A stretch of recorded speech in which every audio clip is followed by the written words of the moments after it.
বুদ্ধিজীবী অধ্যাপক আবুল কাশেম ফজলুল হক স্যারের সহযোদ্ধা সংগ্রামী একজন মানুষ, যিনি বাংলাদেশকে ভাবেন, রাষ্ট্রীয় ভাবেন, সমগ্র পৃথিবী ভাবেন জনাব ডক্টর মাহমুদুল্লাহ। আমাদের আজকের সভার জনাব ডক্টর মাহমুদুল্লাহ স্যার। স্যার কি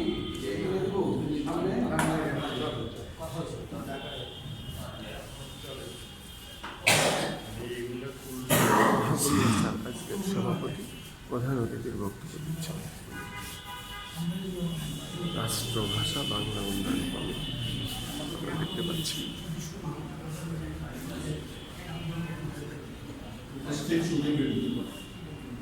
আবুল কাশেম ফজলুল হকের মিটিং। আপনারা আমার জন্য খুব সময় রাখেন এবং যা বুঝতে পেরেছি একাডেমির পক্ষ থেকে সকাল পরে এই সভা বন্ধ রাখার ব্যাপারেও একটা আপত্তি এসেছে।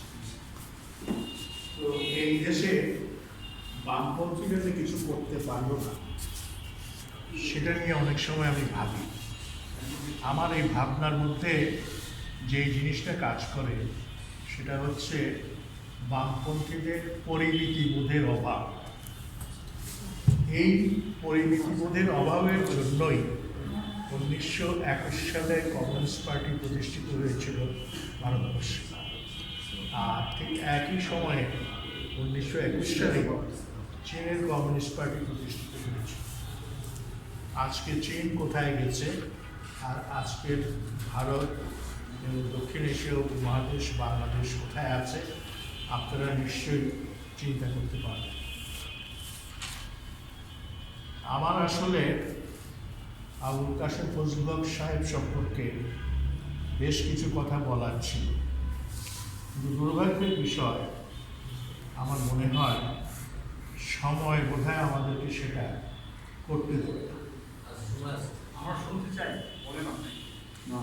দ্বিতীয়ত হচ্ছে গত 4-5 দিন ধরে আমি খুবই অসুস্থ এবং ডাক্তারের কাছে গিয়েছিলাম। ডাক্তার বলল আপনার কিছু পরীক্ষা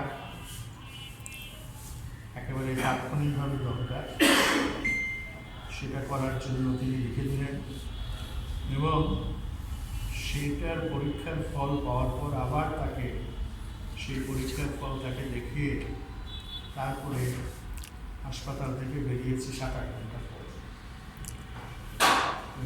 ডাক্তার আমাকে একটা পরামর্শ দিয়েছে, সেটা হচ্ছে আপনার যা বয়স, আপনি কোথাও কোনো মিটিংয়ে গিয়ে দীর্ঘক্ষণ বসে থাকবেন না। 2 নম্বর তার পরামর্শ হচ্ছে আপনি টেলিভিশন টক শোতে যাবেন না, কারণ টেলিভিশন টক শোতে লোকজন এবং উপস্থাপক যেসব কথা বলে এবং যেসব প্রশ্ন করে সেই সব প্রশ্ন অনেক সময় আপত্তিকর হয়ে ওঠে এবং উষ্মার কারণ হয় এবং সেটা একজন মানুষের মন মেজাজ সুস্থ রাখার জন্য অনুকূল নয়। সেই জন্য এগুলো এড়িয়ে যাওয়াই উত্তম। তো এমনই পরিস্থিতিতে আজকে আমি আসতে পারবো সেটা আমি মনে করি না। তারপরেও শেষ পর্যন্ত নিয়ত করলাম আসবো। এখন নিয়ত শব্দটা ব্যবহারের জন্য হয়তো এখানে অনেকে আপত্তি করতে পারে না, কারণ এত ধর্মনিরপেক্ষ আমরা যে নিয়ত শব্দটাও এখন আর ব্যবহার করতে চাই না। নিয়ত আর লক্ষ্য বা উদ্দেশ্য এই কথাগুলোর মধ্যে বিরাট পার্থক্য আছে। নিয়তের যে ব্যাপ্তি এবং এর যে গভীর পুরো অর্থ, তার সঙ্গে বাংলা ভাষার উদ্দেশ্য বা লক্ষ্য এগুলো ঠিক ততটা মিল খায় না।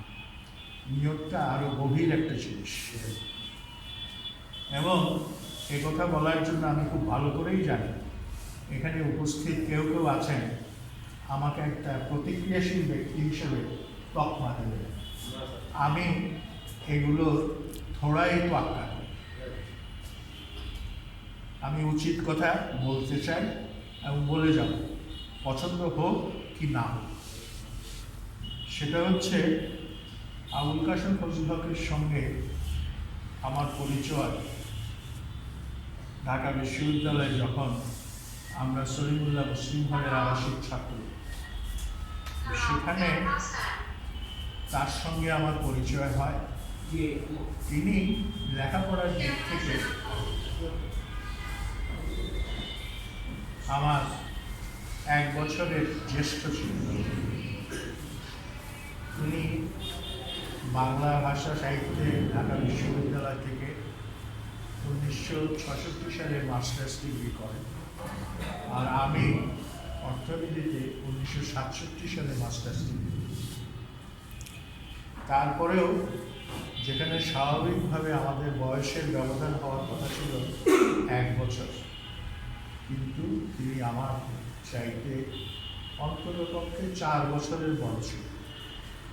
এর একটা কারণ হলো, তিনি যখন আইএসসি পড়েন তখন তিনি সময় মতো পরীক্ষা দিতে পারেননি অসুস্থতার জন্য, যে কারণে তার ইন্টারমিডিয়েট পড়াটা আরও 1 বছর বিলম্বিত হয়। এছাড়া তার পরিবারগত আরও ভালো করে জানে যে তার পড়াশোনা আরও বিলম্বিত হয়েছিল এর আগেও, যে কারণে তিনি 86 বছর বয়সে ইন্তেকাল করেছেন, আর আমার 81 বছর বয়স চলছে। সেখানে একটা বিরাট পার্থক্য। বয়সের পার্থক্য থাকলেও তার সঙ্গে সখ্য স্থাপন করতে, কথা বলতে, মত বিনিময় করতে কখনো অসুবিধা হয় না। প্রথম দিকে আবুল কাশেম ফজলুল হক সাহেব